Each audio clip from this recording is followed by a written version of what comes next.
Hello guys! My name is Felicia. Yassmyn, Aniq. And today we're gonna show you how to make chicken Cheetos tenders. Without further ado, just get right into it. Cheetos, flour, sauce, pepper, chicken breast, salt, and next, frying pan, plate, bowl, cutting board, tongs, knife, and spoon. So first of all, crush all the Cheetos until it forms a powdery texture.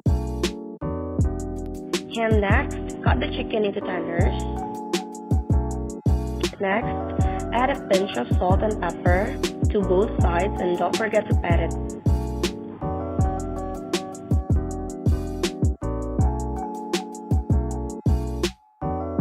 Whisk about 2 eggs and mix it with 1 tablespoon of water so it will prevent a clump on the mixture.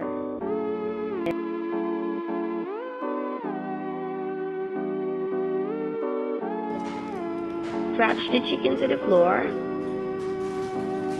dip it to the egg, and coat it with the breadcrumbs and do it all over again.